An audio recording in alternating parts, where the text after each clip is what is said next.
¿Qué tal, amigos y amigas? Les doy la bienvenida a este interesante panel de conversación en este Summit País Digital 2020. La educación superior nos convoca hoy día. Tenemos una interesante conversación sobre cómo este efecto COVID está también siendo un actor muy relevante en la transformación de los procesos educativos, especialmente en torno a la educación superior. Hemos venido antes del COVID discutiendo largamente por muchos años sobre hacia dónde iba la educación superior, cuáles eran los fenómenos subyacentes, cuáles eran las tendencias, cómo se estaban transformando las universidades, las instituciones de educación superior. Y la verdad es que este COVID ha sido una especie de laboratorio que nos ha permitido experimentar, que ha probablemente acelerado ciertos procesos y tal vez también ha cambiado algunas orientaciones y tendencias. Bueno, de esas cosas queremos conversar. Tenemos hoy día un lujoso panel de invitados. Quiero partir presentando al ministro de Educación, don Raúl Figueroa, que nos acompaña. También nos acompaña la rectora nacional de la Universidad Santo Tomás, María Olivia Recart. Nos acompaña también la vicedecana asociada de la EGADE Business School del Tecnológico de Monterrey, de México, el presidente del IE University Madrid, España, don Santiago Iñiguez, y finalmente don Federico Valdés, el rector de la Universidad del Desarrollo. Yo soy Daniel Contese, vicerrector de Innovación y Desarrollo de la Universidad del Desarrollo. Les doy la bienvenida a este panel y los invito a que tengamos un tiempo de reflexión, de conversación, para entender bien para dónde van este fenómeno y cómo está transformando la educación superior. Muchas gracias a los panelistas por su tiempo, muchas gracias por acompañarnos en esta conversación. Quisiera partir con el ministro, preguntándole desde lo general, ¿cómo ha visto él este proceso en el cual el COVID ha impactado activamente y seriamente el proceso de educación superior? ¿Cómo ha visto a las universidades, a los institutos de formación superior en este proceso de transformación? ¿Cuáles han sido los elementos valiosos? ¿Cuáles han sido las conclusiones importantes? ¿Y cuáles son los grandes desafíos que tenemos por delante en este interesante proceso? Muchas gracias, Daniel. A ver, obviamente son muchísimas las miradas que uno puede tener sobre este proceso que estamos viviendo y que nos queda todavía un largo trecho por seguir viviendo. Yo creo que hay tres elementos que son bien esenciales y que permiten a lo mejor luego profundizar un poco más. Primero, cómo las instituciones de educación superior pusieron un particular foco en sus alumnos. Esta pandemia obligó a las instituciones a concentrarse como nunca antes, a lo mejor, en sus alumnos, teniéndolos como el principal eje de preocupación. Y en general esto es interesante porque a veces los alumnos tienden a quedar un poco relegados en el sistema universitario, aunque parezca paradójico. La universidad a veces tiende a funcionar para otras cosas más que sus comunidades más directas, y en este caso la pandemia las obligó, y para bien, reaccionaron muy bien, a poner mucho foco en sus comunidades internas, en sus alumnos, sus académicos, con un foco bien preciso. Lo segundo, una cuestión que yo creo que es bien interesante, cómo la gestión, algo que tradicionalmente en el mundo universitario a veces tiende a dejarse un poco de lado e incluso a mirarse en menos, tuvo en esta oportunidad un rol preponderante. Y como instituciones que precisamente se caracterizan por una gestión mucho más moderna y que tienden a coincidir, no siempre, pero tienden a coincidir con instituciones también más jóvenes, en este momento pasaron a la punta en la capacidad de respuesta frente a las necesidades que el COVID instaló en el sistema de educación superior. Y en ese sentido, esa mirada como de la estructura tan tradicional, pesada de la universidad, entró hoy día a analizarse con un comparativo, digamos, que es la universidad moderna, capaz de, con una muy buena gestión, reaccionar de mejor manera y de manera más pronta a las necesidades de sus comunidades. Y lo tercero, que es algo lo más obvio, digamos, es la capacidad y la necesidad de tener que adecuarse a cambios tan radicales, que tiene que ver con por supuesto, toda una aceleración de lo tecnológico y las posibilidades de la educación a distancia, como en esta lógica las instituciones pudieron adecuarse a eso, y ahí el desafío es qué provecho y qué utilidad y qué aprendizaje vamos a tomar de esto para el futuro, entendiendo que la educación a distancia, a mi juicio al menos, no debiese jamás reemplazar lo presencial, pero evidentemente que se transforma en un complemento al cual no le podemos dar la espalda. Y hay mucho aprendido muy rápido que se nos presenta como una enorme oportunidad para complementar. Yo creo que esos son, obviamente hay muchas más cosas, pero en términos generales, tres componentes: el foco en los alumnos, la capacidad de gestión como una herramienta necesaria en una universidad moderna, y la innovación como una urgencia de la cual tenemos que aprender y tenemos que saber proyectar.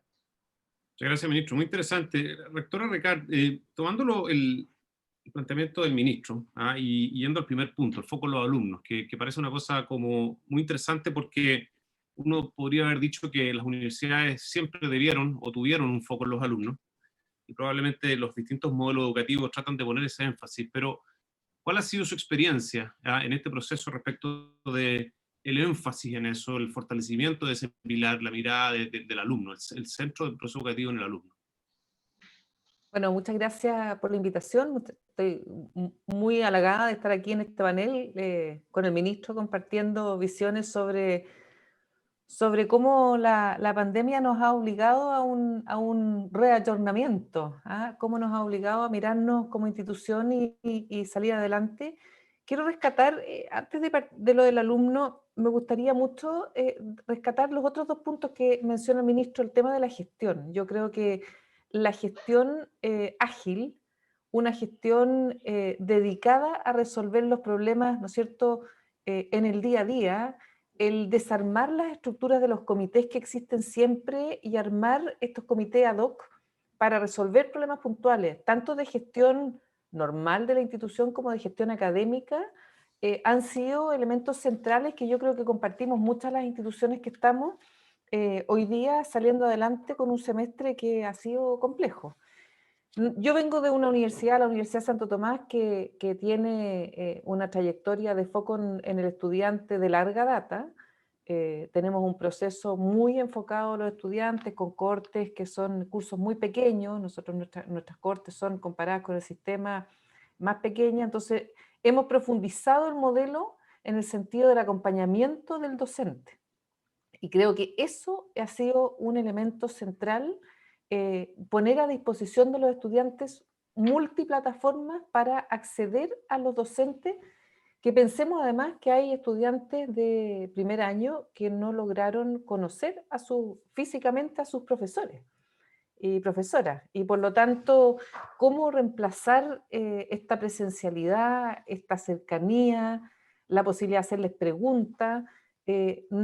La centralidad en el estudiante significa que uno pone a disposición del estudiante o de la estudiante toda la tecnología para permitirles acceder a lo que tendrían si fuera presencial.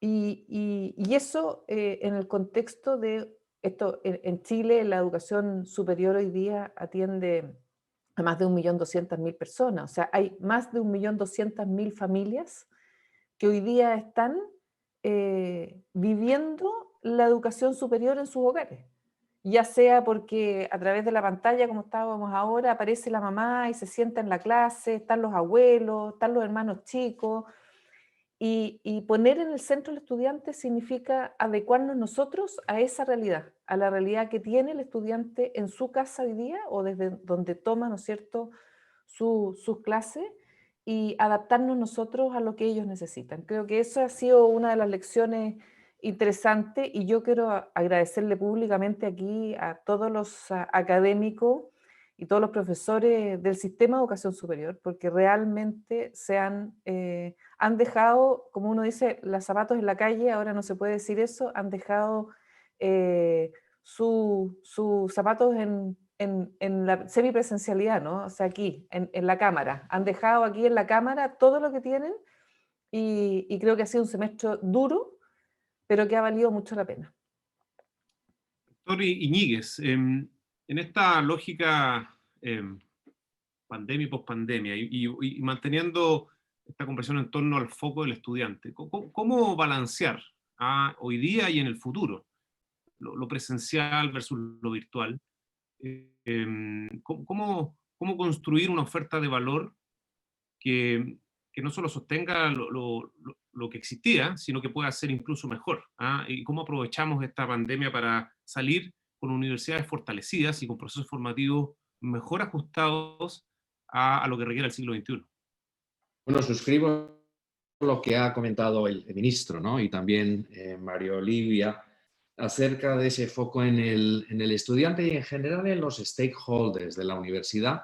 Se ha criticado muchas veces, ¿no?, a las universidades por ser torres de marfil que se miraban a sí mismas, que estaban trabajando fundamentalmente para otros académicos, y yo creo que esta circunstancia, que ha sido un verdadero tsunami, ha forzado a todas las universidades, particularmente aquellas que estaban demasiado enfocadas en lo académico, a darse cuenta de la importancia del estudiante como foco de todo el proceso de aprendizaje, ¿no? Pero además también a los padres de los estudiantes, a la faculty, a los profesores, en general a los empleadores, a todos los stakeholders de la universidad.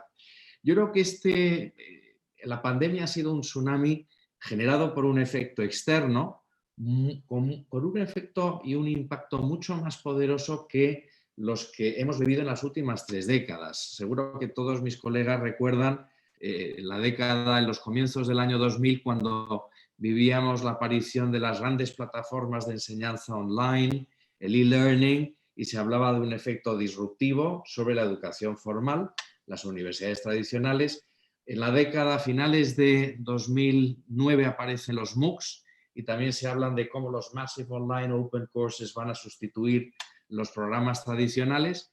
Ninguno de los dos realmente supuso un efecto tan impactante para la educación formal como lo que ha sido la pandemia, que ha dejado, yo me atrevería a decir, en estado de shock a muchas universidades en Estados Unidos, en Europa y en otros continentes, ¿no? Yo creo que la educación en general en las universidades chilenas y en América Latina ha habido una respuesta posiblemente mucho más proactiva que lo que hemos visto en otras universidades más tradicionales, con sistemas de gobernanza muy rígidos, con cargas en términos de costes y decisiones también de carácter estructural y financiero muy costosas, pero en general me parece que, como antes decía María Olivia, el efecto puede ser positivo en términos de la mejora del sistema, ¿no? Por hacer referencia más en particular, ¿no?, a la pregunta que haces, Daniel, sobre qué impacto va a tener en la presencialidad, ¿no? Yo creo que va a ser distinto dependiendo de los segmentos educativos. Sabéis que ha habido varias encuestas dirigidas a estudiantes de grado de las licenciaturas antiguas, en las cuales se les preguntaba si querían sustituir la formación enteramente online por la presencial, y claramente la mayoría, a pesar de que son nativos digitales, dicen que no quieren renunciar a la experiencia de la vida en el campus, ¿no? Lo cual tiene muchísima importancia, porque la actividad universitaria no es solamente la impartición de sesiones, ya sean presenciales o a través de Zoom o de Adobe o de cualquier otro tipo de plataforma, es la experiencia que los alumnos viven en el campus, en la relación con otros colegas, con el resto de los profesores, esa vida on campus, que es lo que les cultiva como ciudadanos globales. En el segmento de formación de posgrado, los másters, quizá el impacto sea distinto. Ahí sí que vemos como es una orientación mucho más dirigida a la entrada en el mercado profesional de trabajo, a la especialización, y muchas veces los alumnos que las cursan pues ya están trabajando, el impacto es distinto, ¿no? Y estamos viendo que mucha gente decide diferir el hacer un máster. Yo insisto muchas veces que la educación no se puede poner en barbecho, es decir, que lo ideal es continuar formándose, porque la vida no para, y la educación lo que sirve es para adquirir habilidades y formarse mejor para entrar en el mercado profesional. Y finalmente, donde sí que yo creo que va a tener mucho más impacto es en la formación continuada, lo que se suele decir el lifelong learning, donde curiosamente las empresas eran mucho más resistentes a la formación online, pero se están dando cuenta de todas las ventajas en términos de flexibilidad, de accesibilidad, de adaptabilidad y todos los beneficios que tiene para la formación en las empresas, ¿no? De manera que yo creo que va a ser desigual, pero sin duda que el impacto que va a tener este fenómeno es importantísimo, ¿no? Y va a transformar el escenario educativo. Muchas gracias, Santiago. Vicedecana Zapata, ¿cuál es su mirada respecto de esto en términos de... me gustaría poner un poco y ir dirigiendo la conversación hacia cómo las universidades estaban preparadas en esto, cómo se han preparado para esto y cómo nos preparamos para el futuro, dado que estos van a ser cambios permanentes. No sabemos bien cuáles son, pero de que van a haber cambios permanentes los van a existir. Entonces, ¿cómo nos organizamos? El ministro hablaba de una remirada en la manera de hacer gestión en las universidades, que probablemente fue un poco en urgencia en esta etapa, pero hay una pregunta más estructural de largo plazo. ¿Cuáles son los cambios más permanentes que las organizaciones van a tener que enfrentar en esto desde el punto de vista de su gestión?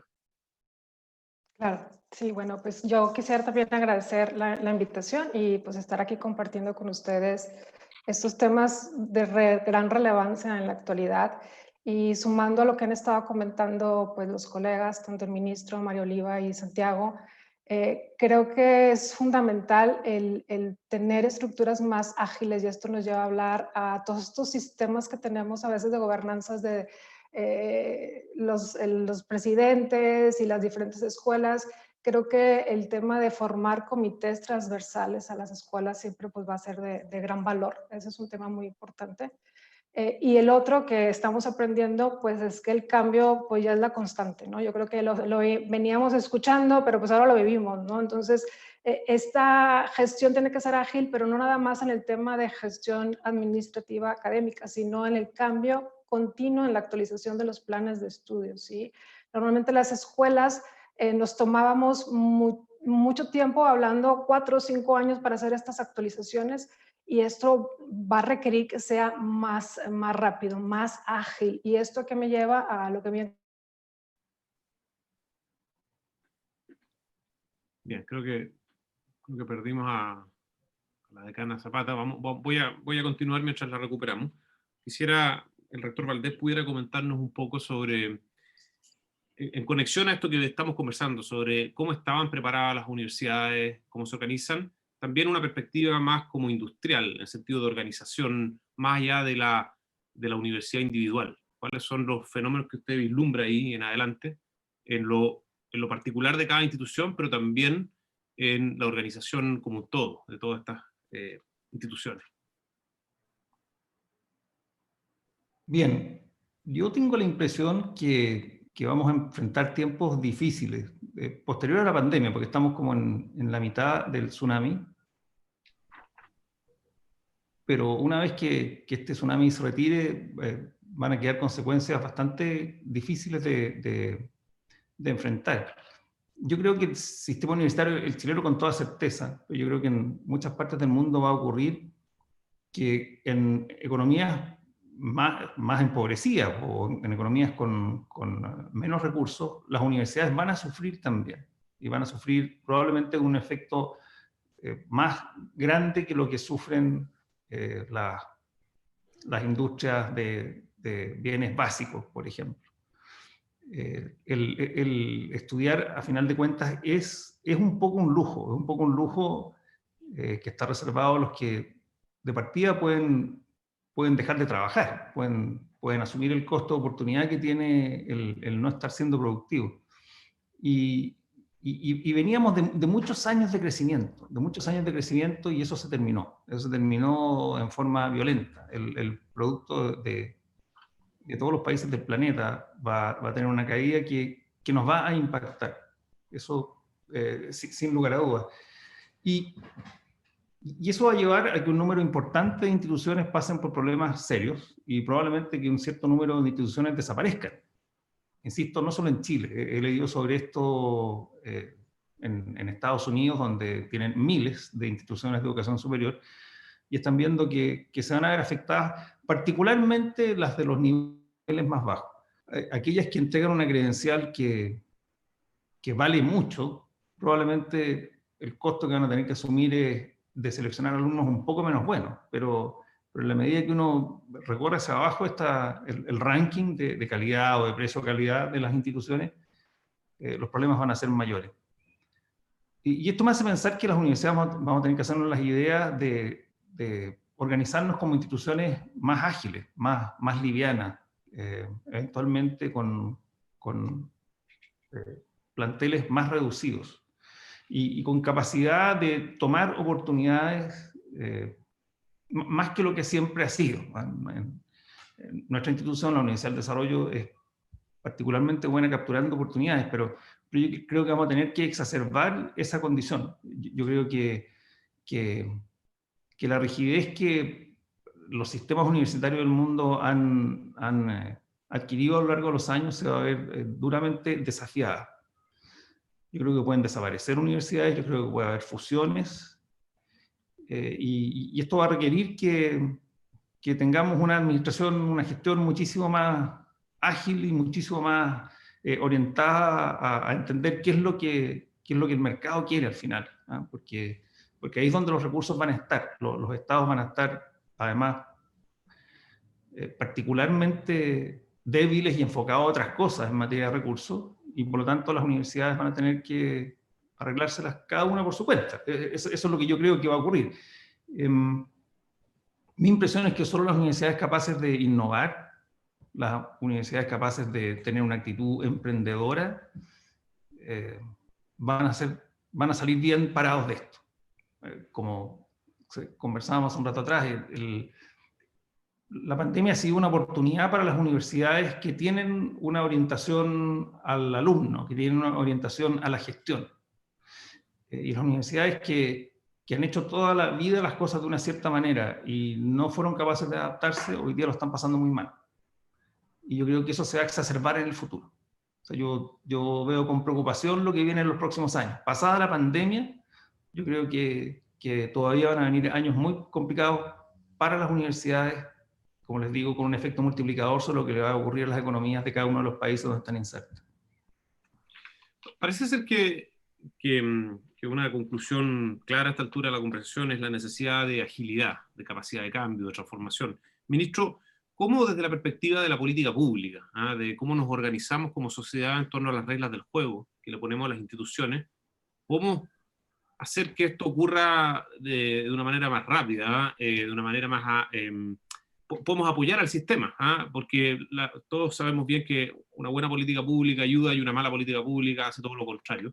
Y probablemente los desafíos que vamos a enfrentar post-COVID son, en función de lo que hemos conversado hoy día, distintos a lo que estábamos pensando hasta enero de este año. Entonces, ¿hay ahí alguna cosa que haya que mirar como también un cambio de tendencia en la organización, en las reglas del juego? Bueno, yo creo que efectivamente, así como hemos conversado acá, la capacidad de gestión, de anticiparse, de innovación de ciertas instituciones, de alguna manera va a alterar como otras que están más enquilosadas van a tener que necesariamente modificar su conducta. Desde el punto de vista de la política pública pasa exactamente lo mismo. Primero, algo más o menos evidente, la rigidez del aparato estatal claramente no coincide con las necesidades del momento.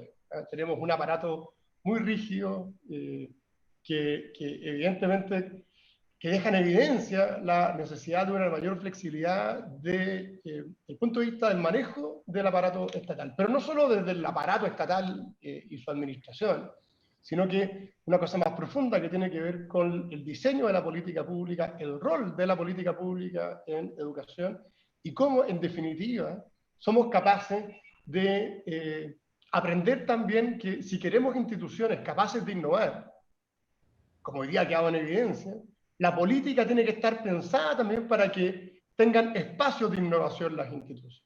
Y en ese sentido, una política centrada en mayor flexibilidad, mayor autonomía para las instituciones, menos exigencias centradas en el fondo en la documentación y en las cifras que muestren, sino que derechamente ir a que lo que importa son los resultados. Yo creo que esto importa mucho y por lo tanto, fenómenos como nosotros estamos en Chile recién implementando ciertas reformas. Y esas reformas yo creo que va a ser tremendamente interesante revisarlas a la luz de las necesidades que la pandemia ha ido dejando en evidencia. Por ejemplo, todos los sistemas de acreditación. ¿Cuánto coincide la lógica de acreditación que tenemos en Chile con estas necesidades de flexibilidad y urgencia por innovar dentro del espacio universitario. Yo creo que va a ser muy importante que la Comisión Nacional de Acreditación, que está en este proceso de elaboración de estándares de acreditación, se identifique, bueno, cuáles son las necesidades reales del sistema y en qué medida eso puede significar una ayuda y cómo evitamos que se traduzca, ojalá no, en un lastre para esta capacidad de innovar. Lo mismo con el financiamiento. La lógica de la concursabilidad en los recursos públicos, para que estén efectivamente disponibles hacia aquellas instituciones que están en condiciones de reaccionar rápido y entregar lo que el país necesita. Por lo tanto, creo que la política pública, cuyo principal foco es generar condiciones para que el sistema se desarrolle, está también exigida. No nos olvidemos nunca, y esto rige para el mundo universitario, rige para el mundo escolar, la estrella del sistema educativo no es el Ministerio de Educación. La estrella del sistema educativo son las escuelas, son las universidades, son los institutos, son las comunidades que ahí florecen. Y el rol de la política es generar condiciones para que eso ocurra, y yo creo que ahí hay un rol importante que tenemos que asumir y que tenemos que también rápidamente, en el fondo, redireccionar.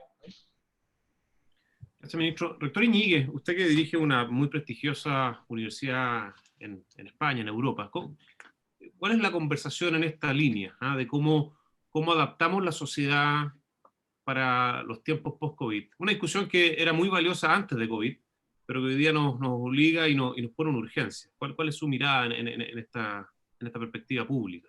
Bueno, yo suscribo el mensaje del ministro, ¿no? Que suena, como se suele decir en inglés, como muy buena música, ¿no? Aquí en otros entornos donde quizá el peso regulatorio en el sector educativo es sofocante, ¿no?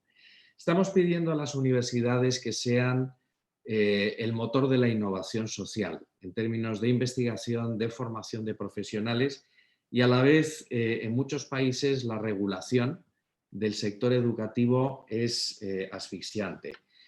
Yo creo que tenemos que revisitar instituciones que frenan claramente la innovación y voy a decir algo que puede sonar heterodoxo, pero yo creo que se comparte este mismo mensaje en círculos en los que no se habla públicamente, pero que todo el mundo reconocemos que son realmente palancas que frenan la innovación en nuestro entorno. Por ejemplo, la colegialidad.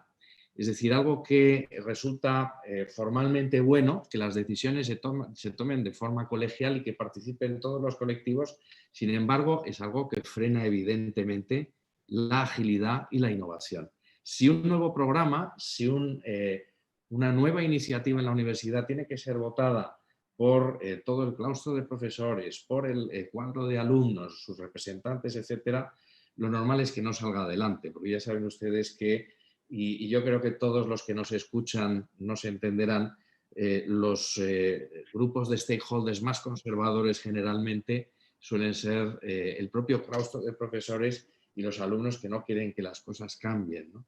En todo caso, estoy poniendo un ejemplo, pero hay muchos otros. Por ejemplo, la conexión con el entorno profesional. Las universidades se tienen que abrir mucho más a hablar con las empresas, con las instituciones, traer también profesores asociados a la docencia porque son los que pueden compartir de primera mano el conocimiento práctico, el conocimiento real y simplemente estamos hablando de una serie de medidas que hoy por hoy es difícil adoptar dado el marco regulatorio que rige en el entorno universitario. Insisto, si queremos que nuestras instituciones educativas e investigadoras sean ágiles, tenemos que dotarlas de mucha más autonomía, de mucha más flexibilidad, eliminar las rigideces regulatorias y darles la oportunidad de verdaderamente innovar a través de la investigación y de la docencia, ¿no? Yo creo que esta quizás sea una de las lecciones que podamos sacar de la pandemia, la necesidad de dotar de mucha más flexibilidad y autonomía a nuestras universidades para que respondan mucho más rápidamente como lo pueden hacer las empresas en muchos otros sectores. Gracias. Rectora Ricart, movamos un poco la conversación hacia un tema central, que es el tema de las nuevas tecnologías. Y cómo en el contexto de lo que hemos conversado hoy día, de la necesidad de agilidad, de foco en el estudiante, pero también desde el punto de vista de los elementos regulatorios y la manera en cómo nos organizamos, ¿cuál es el impacto que usted ve que está teniendo la tecnología, que puede ser hoy día a la vista de lo sucedido un poco evidente, pero más importante que eso es cómo lo proyecta usted para adelante, para dónde vamos en esto, dónde va a estar el balance, el equilibrio. Hoy día claramente no estamos en una situación de equilibrio. ¿Cuál va a ser el equilibrio? Si pudiéramos tratar de predecirlo, con lo difícil que es predecir. Con la bolita mágica esta de la predicción del futuro, vamos a llamar al mago, ¿no es cierto? No, yo creo que vamos a concordar todos en que la tecnología llegó de una u otra manera para quedarse. Y eso tiene un punto donde uno se ancla en ventajas y desventajas del sistema. Yo creo que si miramos, lo ideal sería solo rescatar las ventajas de la tecnología y descartar las desventajas. Y eso en un modelo muy conceptual implica, ¿no es cierto? Esto hoy día es una ventaja, ¿no es cierto? Estamos conectados con España, tenemos al ministro, nos está mirando un montón de gente de regiones en Chile o de Sudamérica, de hispanos parlantes, que en otras circunstancias esto se habría llevado a cabo en un lugar cuico, donde se cobra entrada, y accesible solo para algunas y algunos. Entonces, esto hay una democratización como del conocimiento que a mí me parece extremadamente atractivo como una ventaja. ¿Cuáles son las desventajas? Las desventajas son la falta de lo que produce la educación superior, y todos nosotros que pasamos por ella lo vivimos, el azar de encontrarse con alguien que tiene una idea o que piensa de una manera y que te cambia la vida en esta interacción que es presencial, que se da por estas cosas intangibles y azarosas de convertirse en amiga o en amigo de alguien, ¿no es cierto? Y eso la tecnología todavía no lo resuelve. No quiero decir que no lo vaya a resolver, pero no lo resuelve. Creo que ahí hay un conjunto de datos que uno dice, bueno, y en ese sentido, ¿qué viene? Y antes de decir el pronóstico, que es trivial, pero quiero decir que después de la pandemia viene todavía el cambio climático. Tenemos el cambio climático aquí, o sea, está en la plataforma sobre la cual nosotros hoy día estamos analizando el mundo, y esto va a cambiar enormemente la manera como funcionamos también. Y la tecnología en sí misma también va a transformar el mundo, porque vamos a ver un montón de automatización y desplazamiento de personas por máquinas, por algoritmos, en el trabajo. Entonces no tenemos solo la pandemia como una crisis hoy día vigente, sino que tenemos cambio climático y tenemos también, ¿no es cierto?, la tecnología. Y en ese sentido, yo soy una convencida, y en la Universidad Santo Tomás somos convencidos todos, de que este lifelong learning tiene que ser una ruta de trayectorias flexibles, donde la gente pueda reentrenarse reconociendo conocimientos previos. No solo en el mundo universitario, en el mundo técnico. Tú podrías empezar en una formación técnica de 2 años, salir al mercado laboral, actualizarte en un, ¿no es cierto?, en un IP, en un instituto profesional que llamamos nosotros, que son 4 años, sin necesariamente hacer los 4 años de nuevo, que es como el sistema hoy día, casi los reconocimientos previos son muy escasos, y después volver a la universidad con reconocimientos previos y hacer, ¿no es cierto?, y obtener un título teniendo el reconocimiento de tu trayectoria laboral y de los conocimientos adquiridos como parte de tu formación.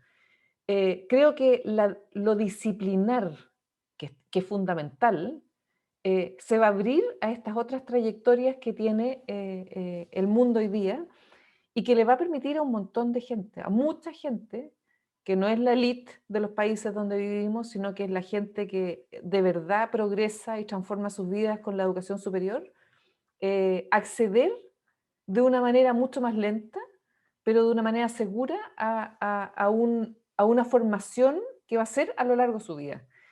Y habiendo dicho eso, yo creo que lo que hoy día nos pone la pandemia es que este modelo llegó para quedarse en esas circunstancias, con un hibridismo, con un blended learning. Es decir, nosotros vamos a usar la tecnología para ayudar a aquellas personas que no pueden hacerlo todo presencialmente por horarios, por lugares de distancia, etcétera. Vamos a democratizar mucho más el conocimiento de lo que está hoy día, mucho, mucho más, especialmente en este tipo de cosas para empezar. Y vamos a tener la posibilidad de reentrenar a mucha gente para la reactivación de corto plazo, pero también para los desafíos de cambio climático y transformación tecnológica de las economías del mundo. Doctor Valdés, cuando uno mira el proceso de transformación digital, uno puede mirar otras industrias, no la educación, que probablemente han sido disrumpidas antes.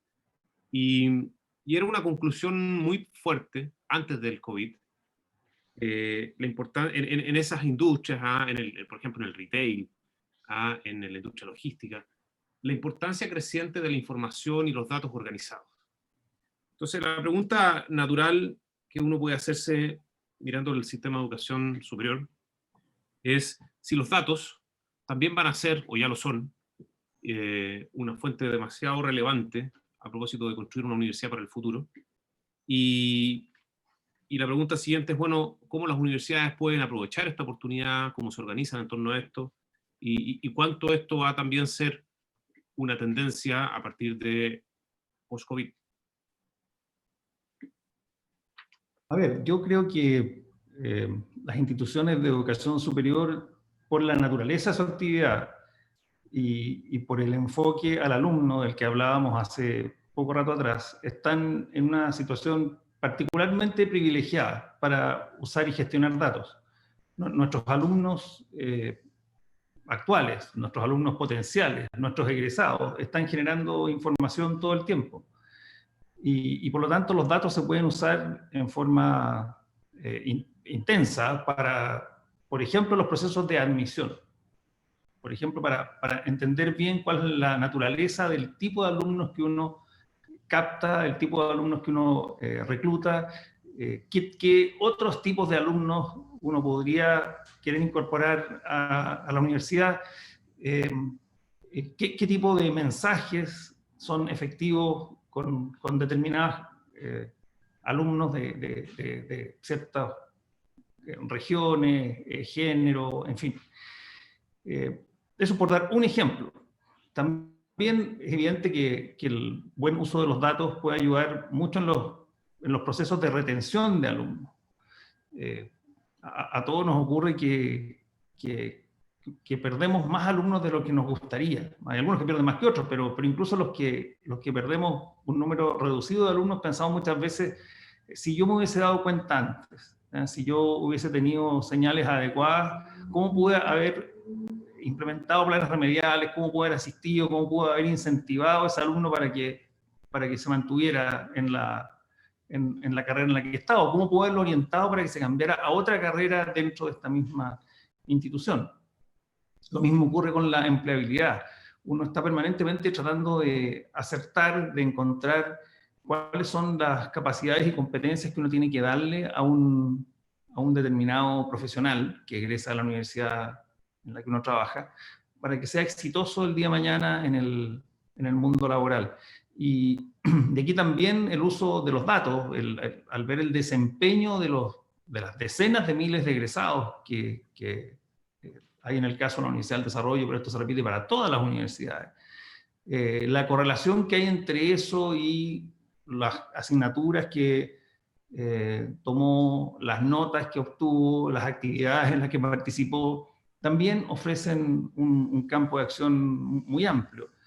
Lo mismo ocurre con la gestión de los profesores, con las evaluaciones docentes que nosotros realizamos regularmente todos los semestres y que nos indican con bastante certeza cómo los alumnos consideran que se desempeñan los profesores.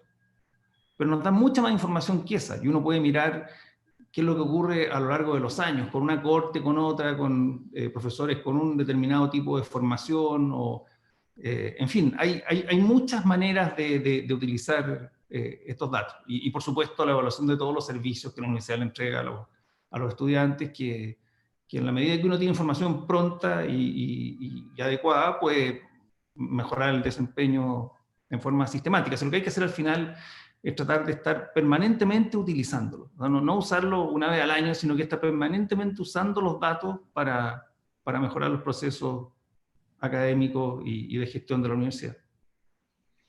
Doctor Iñiguez, ustedes son una universidad que abrazó tempranamente la transformación digital.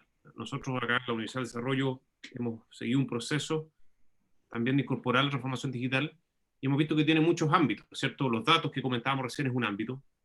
También es relevante la experiencia de los estudiantes, los procesos de aprendizaje propiamente tal, cómo las tecnologías ayudan en eso. También el mundo de los contenidos, porque muchas veces enfocamos la transformación digital en torno a los procesos, pero nos olvidamos que necesitamos también que nuestros estudiantes aprendan sobre la transformación digital y por lo tanto un abogado o un ingeniero o un doctor del siglo XXI maneje contenido y competencias asociadas al mundo de lo digital, que es distinto a las plataformas, distinto a los procesos de gestión. ¿Cómo están enfrentando ustedes? ¿Cuál es su mirada respecto a la dirección que esto venía tomando? Y si es que hay algún punto de inflexión a partir de COVID en este proceso de transformación digital, o es solamente un paréntesis y vamos a continuar en el mismo ritmo. Bueno, yo creo que quizá el aprendizaje, uno de los aprendizajes de esta pandemia ha sido que lejos de que las tecnologías sean nuestro enemigo, recuerdan esa visión distópica que se proyectaba acerca del impacto de la tecnología en tantas esferas de la vida social, lo que hemos comprobado es que la tecnología nos ayuda a estar conectados en épocas de confinamiento, que nos permite seguir teletrabajando desde casa, que permite que nuestros hijos puedan seguir asistiendo a clase con independencia de que no puedan ir físicamente al colegio. De manera que la tecnología, yo creo que es una de las lecciones, ¿no? Que es bueno entender y asimilar. La tecnología personaliza la educación.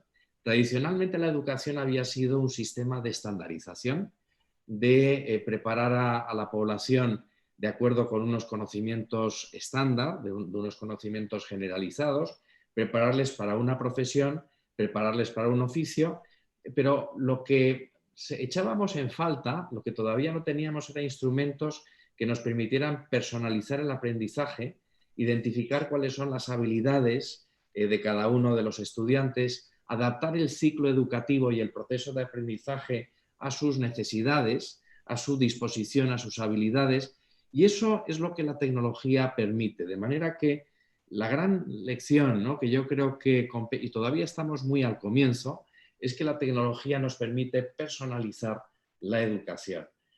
Yo creo que learning data, ¿no?, todo el tema es una ciencia todavía en ciernes. Antes el rector Valdés, ¿no?, comentaba la importancia que tienen los datos y es cierto.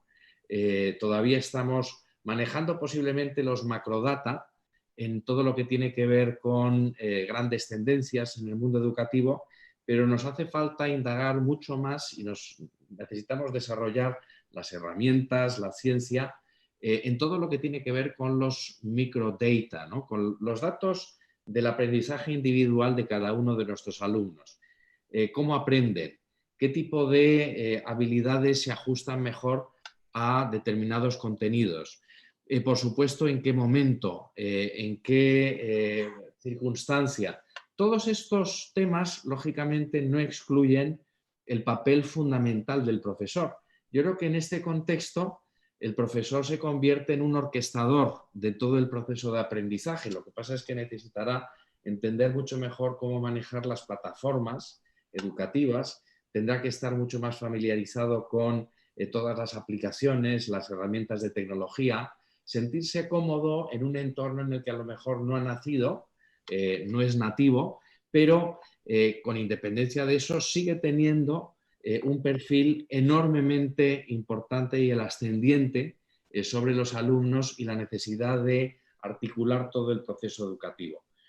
Yo creo, y es algo que estamos desarrollando en nuestra universidad, creo que vivimos cada vez más en un mundo líquido, en el que el trabajo va a ser cada vez más fluido y se va a distinguir menos entre la oficina y el entorno personal y se va a poder trabajar en cualquier circunstancia. Y lo mismo va a suceder con el entorno educativo. Posiblemente los alumnos aprendan, eso ya lo sabemos, no solamente en clase, sino en el campus o en cualquier otra circunstancia.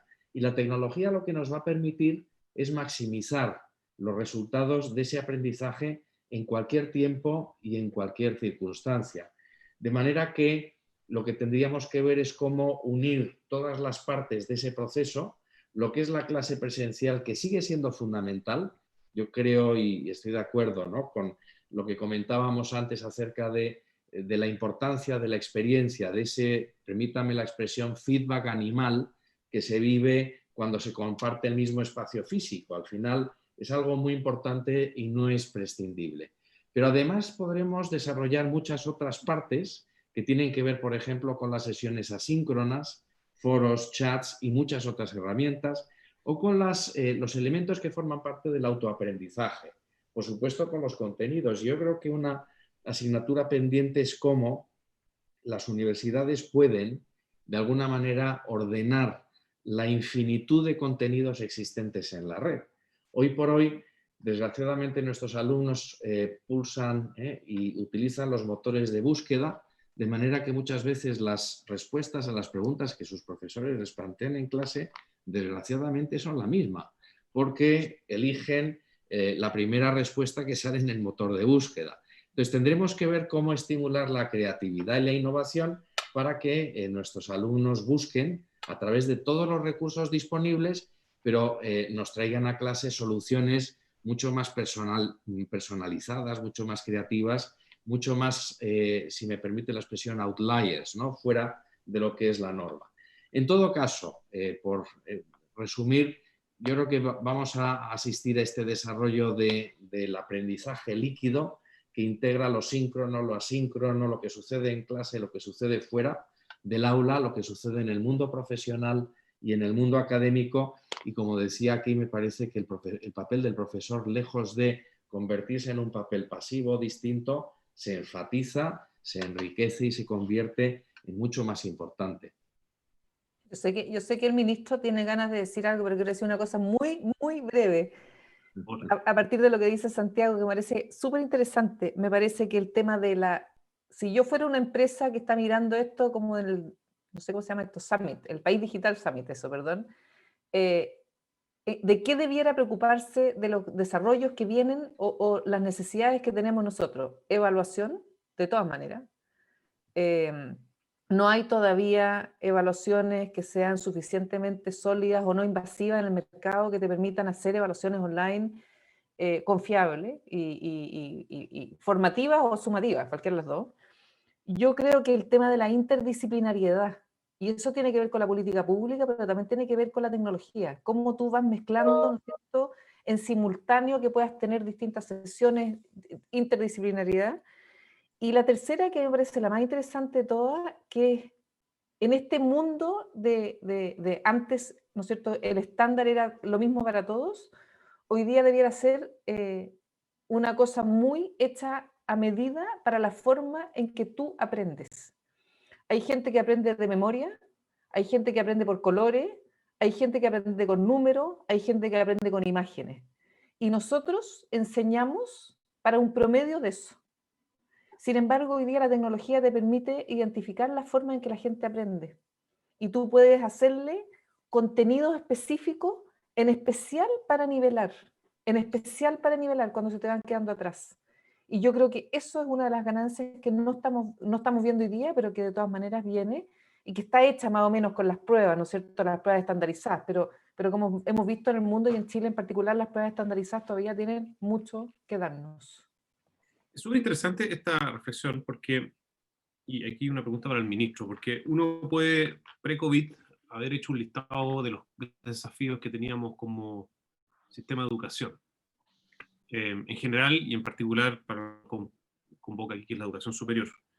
Entonces, la pregunta que uno podría hacerse es cómo el cambio tecnológico, y va en línea de lo que plantea todo lo que se ha conversado y específicamente lo que plantea la rectora Recal, cómo el cambio tecnológico lo podemos mirar como el instrumento que llegó un poquitito forzadamente, sin que lo quisiéramos, gracias al virus en este caso, y que nos va a ayudar a enfrentar mejor estos desafíos. Y quisiera, ministro, si usted pudiera, en ese contexto, darle un especial énfasis o una vuelta, una reflexión a algo tan importante que mencionó el rector Iñiguez y que tal vez está un poquitito no presente en esta conversación, que es los profesores, que finalmente son el elemento central de cualquier proceso formativo. Entonces, Ministro, tecnología, desafíos, profesores, ¿cómo mezclamos todo eso?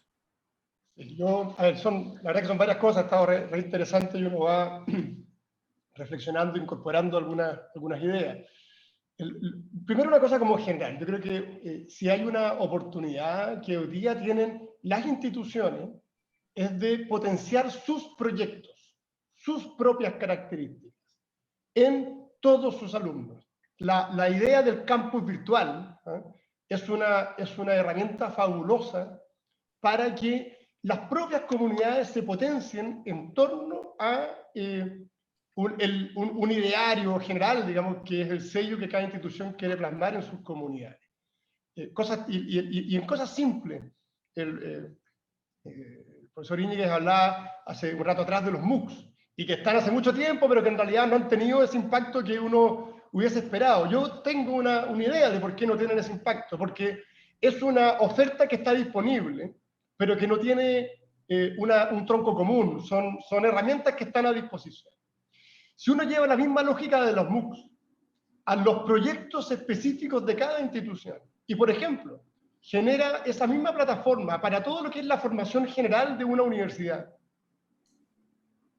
lo que hace es, en un espacio de una comunidad, de un sello determinado, ofrecerle a sus alumnos un mundo de posibilidades que tradicionalmente está limitado por el espacio físico y que hoy día esa barrera se rompe. Yo creo, por ejemplo, algo tan simple como potenciar todo lo que es la formación general de las universidades, de los institutos, a través de estas nuevas plataformas, para darle de nuevo a sus alumnos, a sus académicos, a sus comunidades, una manera concreta de complementarse en el marco de un sello que es el que la institución quiere imprimir, está ahí dando bote, digamos, y hay que aprovecharlo muy rápidamente. En la misma lógica, como un sueño clásico, digamos, de todos los que pasan por las universidades, que es el potenciar lo interdisciplinario. Que generalmente todo profesor cuando tiene un claustro comenta ¿por qué no potenciamos lo interdisciplinario? Y se hacen seminarios y al final no se concreta. Y no se concreta muchas veces por una restricción física.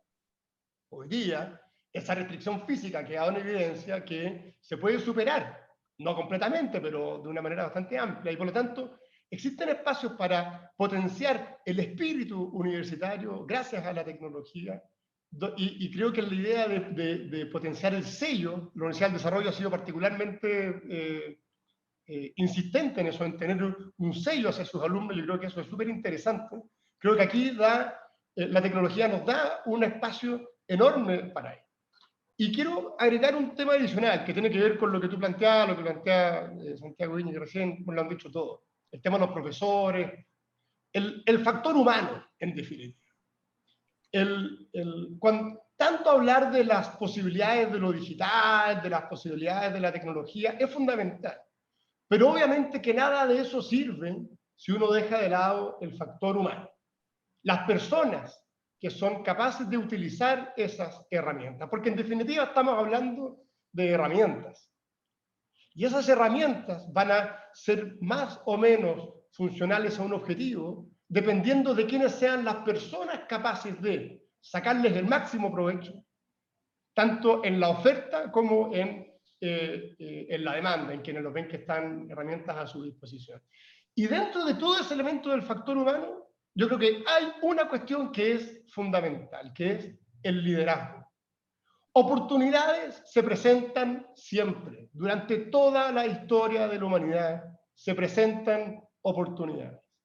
La diferencia entre el diagnóstico, el análisis, la grata conversación respecto de cuáles son esas oportunidades que queremos identificar y cómo hacemos de esas oportunidades una realidad, no está en lo tecnológico, sino está en las personas que son capaces de tomarlas e impulsarlas.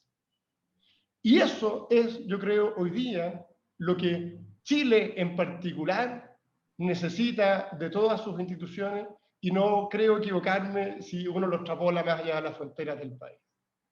Personas capaces de, habiendo identificado las mismas oportunidades que han identificado todos, tienen la voluntad para hacer de esa oportunidad un cambio.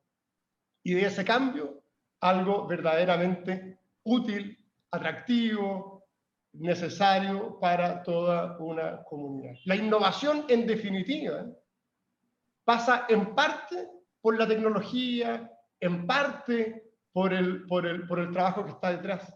Pero no hay innovación sin decisión, sin determinación, sin personas capaces de sacar esos proyectos innovadores adelante. Y creo que esa es, en definitiva, la esencia de lo que divide a quienes solo analizan oportunidades y a quienes efectivamente están en condiciones de sacar el máximo provecho posible de esas oportunidades que se presentan y catapultar su proyecto, en este caso nuestro país, hacia una frontera diferente. Gracias, Mir. Nos quedan unos pocos minutos. Yo quisiera hacer una última vuelta. Quisiera partir con el rector Valdés y invitándolos a todos a pensar alguna conclusión final, pero tratando de poner un tema. Ustedes verán si cuánto lo quieren tomar o quieren usar el tiempo para un mensaje distinto, pero uno podría volver al origen, ¿cierto? Y decir, bueno, ¿para qué existe el sistema universitario? ¿Para qué existe el sistema de educación superior? ¿Cuál es el propósito social que cumplen nuestras instituciones? Y previo a la pandemia veníamos conversando sobre la creciente importancia del impacto en la sociedad, del rol que podía jugar la universidad. Cómo pasábamos de ser una universidad más estilo monástico, encerrados en sí mismo, a una universidad profundamente vinculada al medio y activamente participante del quehacer social, económico de los países, de las naciones. Rector Valdés, en ese sentido, la lógica del impacto, la lógica de la participación y el uso de los activos y de los talentos que hay en la universidad para el beneficio de la sociedad, más allá de lo evidente que es la formación de capital humano. ¿Cómo la ve eso y cuál es su reflexión final en torno a los desafíos que pone COVID adelante en este ámbito y en general?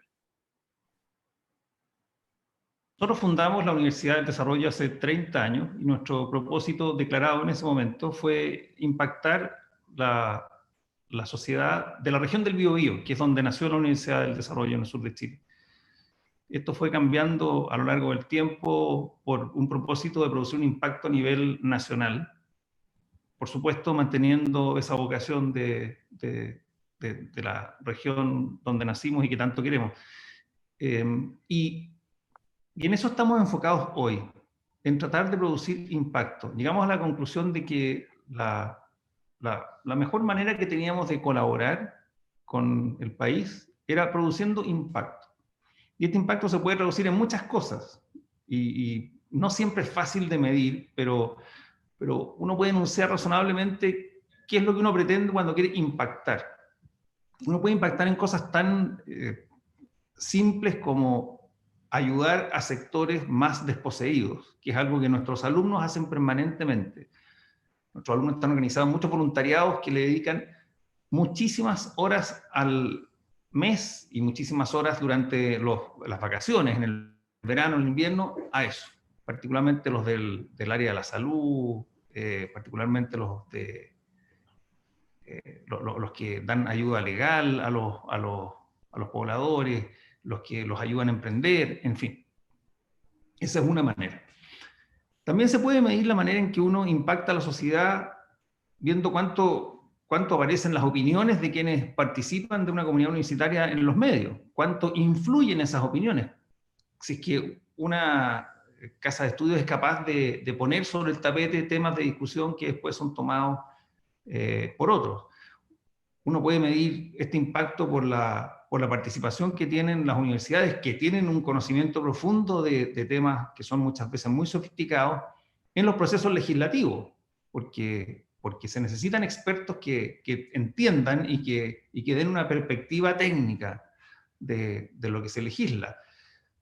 Las universidades también pueden participar en la elaboración de políticas públicas y en la implementación de políticas públicas, y nosotros hemos hecho un especial esfuerzo en conseguir eso. Uno puede medir cuánta tecnología desarrolla una universidad, cuánto participa en los procesos de transferencia tecnológica en los lugares donde la universidad funciona. Uno puede aprovechar oportunidades como la que estamos viendo ahora, la del COVID, para mostrar la capacidad que tiene en este sentido. La Universidad del Desarrollo llevaba muchos años construyendo capacidad instalada en varios ámbitos, algunos de los cuales fueron muy propicios en esta oportunidad. El índice de movilidad que desarrollamos en nuestra Facultad de Ingeniería junto con Telefónica y Cisco, permitieron al gobierno entender mejor cómo se movían las personas dentro de las regiones atacadas por el virus, con el uso de datos anonimizados de celulares. Sabemos perfectamente bien qué tipo de medidas generan una mayor caída en la movilidad, en qué circunstancias las personas empiezan a moverse más, en qué días de la semana, en qué días del mes, a qué horas, etcétera, etcétera. Y eso es algo que ha resultado de gran utilidad. También desarrollamos entre las facultades de gobierno y la facultad de medicina, en un proyecto obviamente interdisciplinario, un estudio de la seroprevalencia, es decir, de cuántas personas en la región metropolitana tienen anticuerpos del COVID.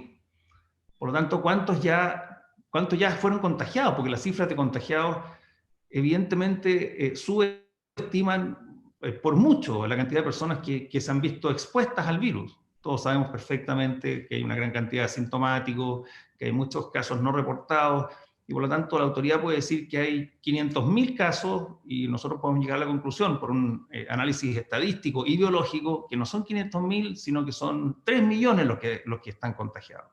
Y ese es el orden de magnitud más o menos de la diferencia que encontramos. Esa es la manera en que nosotros entendemos que tenemos que provocar impacto.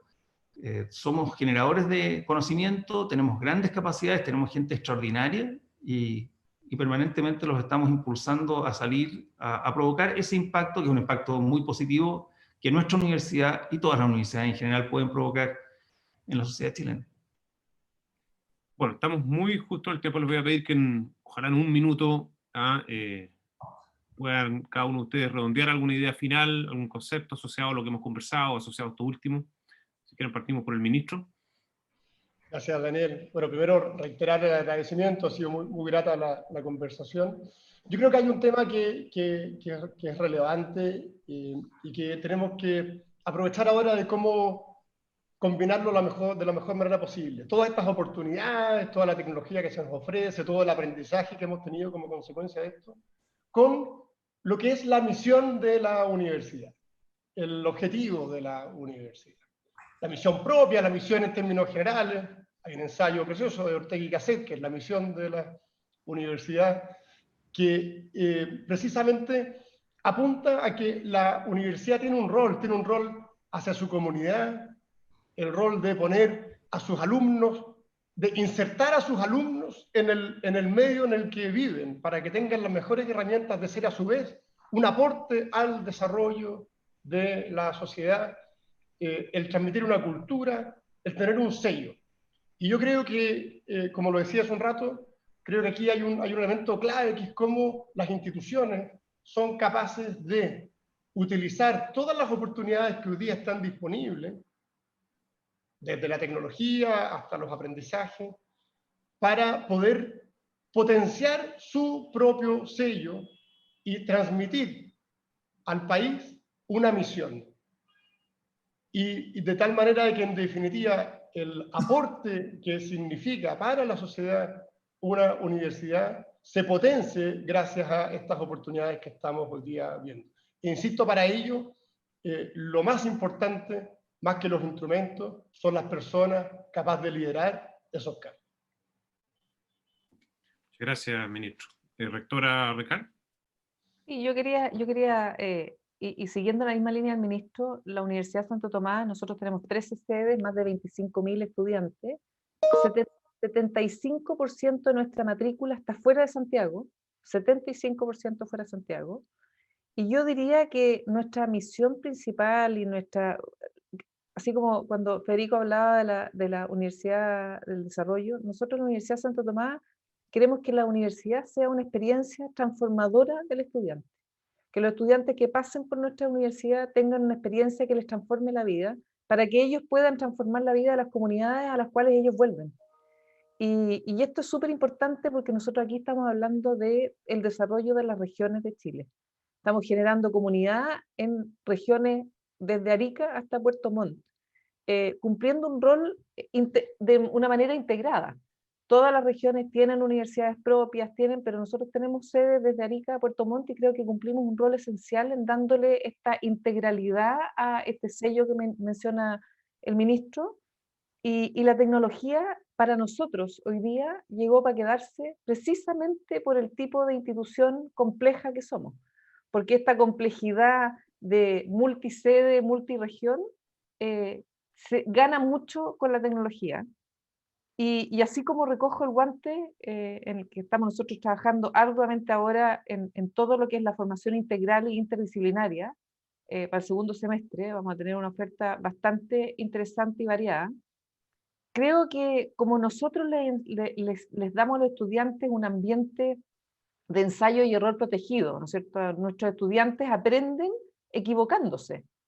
Se equivocan, no es que solo reprueben, me refiero a equivocarse en un ejercicio, aprender a partir del error, equivocarse en una simulación clínica, que no es lo mismo que equivocarse con un enfermo, ¿no es cierto? Creo que hoy día, y vemos que las instituciones del sector público tienen que avanzar más rápido. Lo que la pandemia nos ha demostrado es que la institucionalidad pública se nos está quedando atrás para los desafíos que vienen. Y esta oportunidad que estamos tomando nosotros como educaciones de instituciones de educación superior, en que probablemente vayamos a cometer algunos errores, tenemos que estar acompañados por una institucionalidad que nos permita tomar esta oportunidad y crecer para así beneficiar al país. Creo que esa es una tarea pendiente. Muchas gracias. Rector Iñiguez. Muy bien, yo también en la misma línea querría decir, vivimos en época de realismo mágico, en una época en la cual las referencias de lugar y de tiempo se nos han desdibujado. Y algo que puede suceder es que los árboles no nos dejen ver el bosque. Ciertamente la pandemia ha tenido efectos devastadores para muchas familias, tanto en lo personal como en lo económico, como en el empleo. Pero las buenas noticias es que dentro de pocos meses miraremos atrás, ya existirá una vacuna. Esperemos que se pueda distribuir con mucha velocidad y la economía se estará ya regenerando. De manera que la universidad tiene que recuperar de nuevo esa gran visión que tiene de transformar la sociedad, en la misma línea en la que hablaban mis colegas anteriormente. Yo creo que las universidades, como generadoras de conocimiento y formadoras de ciudadanos globales y competentes profesionales, tienen grandes retos por delante que se han mencionado anteriormente. Tenemos el gran reto de la sostenibilidad, el reto de combatir la pobreza, la igualdad y la inclusión, la accesibilidad de todas las personas a la educación, por ejemplo. Estos son los grandes retos que las personas que formemos en nuestras universidades están llamadas a resolver.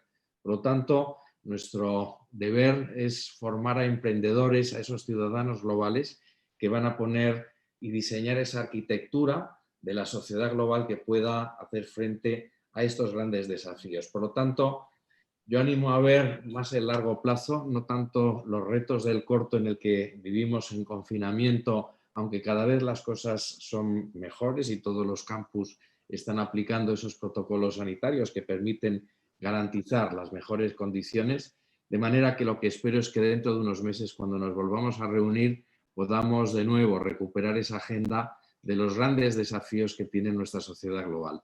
Nada más que agradecer la invitación a formar parte de este panel tan distinguido y desearles a todos, por supuesto, la mejor de las suertes. Gracias. Rector Valdés, no sé si usted quiere redondear alguna idea final. Para no repetir las palabras de los demás participantes, yo quiero simplemente decir que la oportunidad que yo creo que debemos tomar como universidades acá es la de internacionalizar mucho más nuestra vida.